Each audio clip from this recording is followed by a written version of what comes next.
Hello everybody, welcome back to the channel. So in today's video, we are going to be talking about the Fantastic Four trailer. We are going to be breaking it all down frame by frame and speak exactly what could be going on in this movie. A lot of this is going to be revolving around Franklin Benjamin Richards, a character that Marvel does want to hide. So if you guys are new here and you guys are Marvel or DC fans, this is going to be the channel for you guys. I hope you guys do enjoy it. And so let's get straight to it. We first start with the first frame where we do see where the Fantastic Four do live. Yes, it might seem a little familiar to you guys because we have seen a glimpse of their house already back in Comic-Con 2024 where we saw Galactus take a peek inside the house looking for someone or something. And then on the bottom left corner, of course, you can also see Herbie looking at Galactus and is stunned. We later move on towards a different frame where we have Reed Richards and Sue Storm inviting a friend over to the house. They're basically just giving him a big welcoming, trying to make him understand where everything is at, what type of family they are. Like for example, like in the first 20 seconds, they really did establish that this is going to be a family movie. Reed Richards specifically said that family dinner is always at 7 p.m. no matter what. I have a slight theory though. I really do feel like this scene is taking place in the middle of the movie. It's nowhere near the beginning. And most likely, Sue Storm is pregnant in this scene specifically, which is Franklin Benjamin Richards. And the reason the guy in the suit is even there is because he just wants to see how the Fantastic Four do function as a family. It's basically like a journalist interviewing them. So yeah, Sue Storm does have the baby there, and the baby is most likely not going to be born until the very last 20 to 30 minutes of the movie. And throughout the whole movie, it's highly likely that Galactus is going to be searching for that baby specifically. Hence the reason why we saw him try to look through the mirrors of the living room. And the Fantastic Four have to do everything that they can in their power to make sure the baby is safe and far away from Galactus. Even Vanessa Kirby addressed if Sue Storm will become a mother in the Fantastic Four first steps, and she said you have to wait and see. So if you guys do not know who Franklin Benjamin Richards is and why he's so important and why Galactus even wants to look for her son, is because first of all, he is the son of Reed Richards and Sue Storm, and he is a powerful reality warper, and he was one of the most powerful beings in the universe even at a young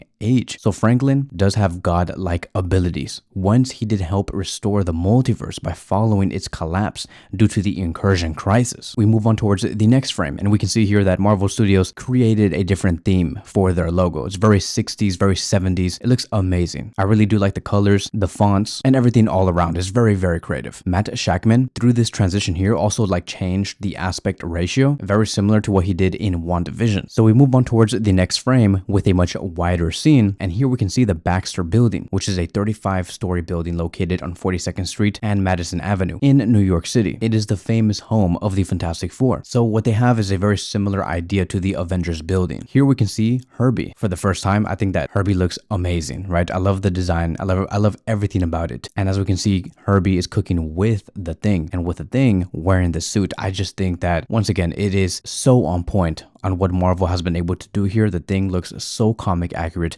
The suit looks so good on him.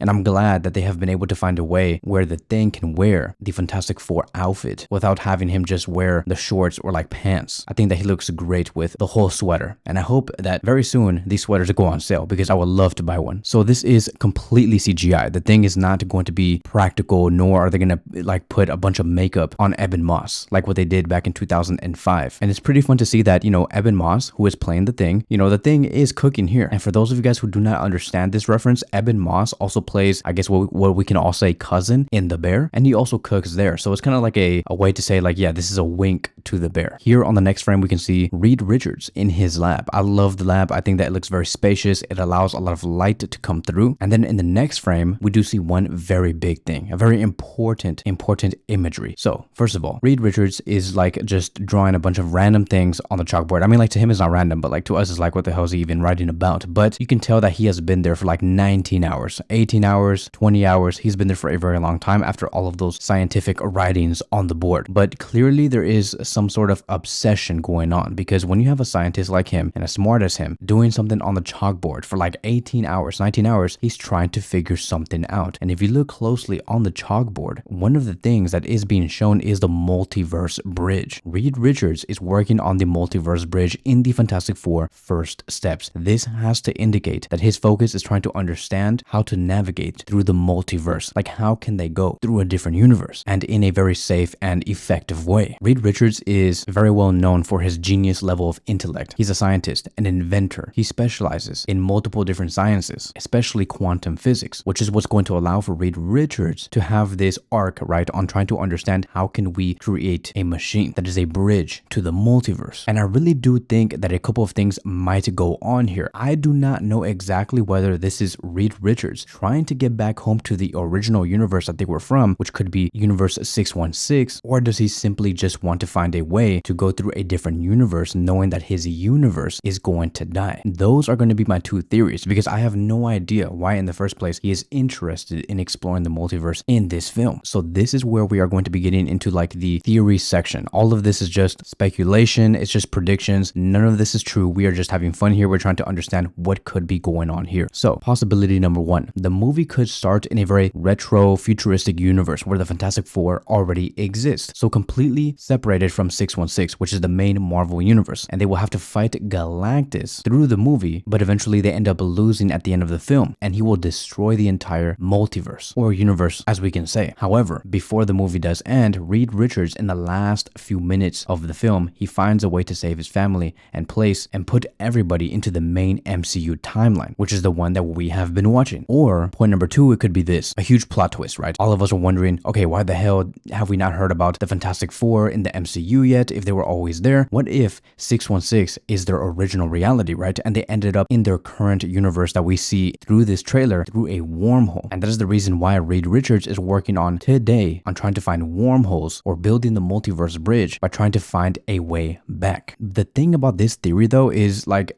going back to what I said, how the hell did no one ever talk about the Fantastic Four? Why has no one referenced it throughout the past 15 years of the MCU existing? And so here's going to be my theory, and I believe that this could be a very popular one that many have been talking about. So maybe the Fantastic Four did already exist in the MCU, but they disappeared. How did they disappear? Well, during this time in the 60s, Franklin Richards was probably already a baby or very young, but had already his reality warping powers. And maybe there was this event where Dr. Doom attacked the Fantastic Four in the lab, and Franklin, because he was so scared and so young, accidentally teleported all of them into another universe. And that is the reason why they have been missing from the MCU's timeline, which also explains why no one has ever mentioned them before, because once again, Franklin has reality warping powers. And yes, time may work differently in a different universe, which is called time dilation. In the new universe that the Fantastic Four is in, maybe to them only 60 weeks have passed, but in the MCU 60 years have passed, meaning that in the MCU the Fantastic Four have been gone for the past 60 to 70 years. But once again, in the Fantastic Four universe where they are at, it has only been about 50 to 60 to 70 weeks. So time might move differently over there, which could explain the reason why if they ever go back to the MCU, they're not like super old. So that could be the plot of the movie. The Fantastic Four realize that they are stranded in the wrong universe and they're trying to find a way back home. And Doom ended up teleporting with them, meaning that he is also trapped with the Fantastic Four. And this could also possibly explain the reason why Galactus has been looking for Franklin Richards, because he has started this whole mess. Moving on towards the next frame, and we can see here the Fantastic Four getting prepared to go up into space. It's not going to be an origin story. They're going to be showing this very swiftly. Like, I do expect to see something very similar to how Endgame handled Hawkeye in the first minute of the movie. Like, it is going to be a scene where the Fantastic Four take that journey into space, get their powers, but it's going to be taking a span of like a minute and 30 seconds. It's going to be that type of scene where we see it before the logo comes out, which is the Marvel Studios logo, and before the actual movie does start. It's going to be a teaser about the origin story that is going to be placed at the very beginning. In the next frame, we can see here the spaceship going up into space. As we can see here on the other scene, Sue Storm and Reed Richards are getting their powers. She's turning invisible, which is kind of weird. Here's going to be another scene where it's probably taking place like way after the beginning, so maybe about 20 to 25 minutes. You know, the Thing is in his full form. People are running away because they're scared of him. And I believe that, you know, the Thing as a character, he ends up getting very miserable because he does not like the way that he looks. Keep in mind that, you know, there was a scene where Ben Grimm was in an interview with Reed Richards, and he was saying like, you know, not only am I the best pilot, but the best looking one. And unfortunately for him, you know, he came back from space looking like the Thing. Moving on towards the next frame, and here we can see Johnny Storm ready to go into action and going full on Human Torch, while the rest of the Fantastic Four, like Reed Richards, Sue Storm, the Thing, going back inside as if like they're trying to rush to dress up because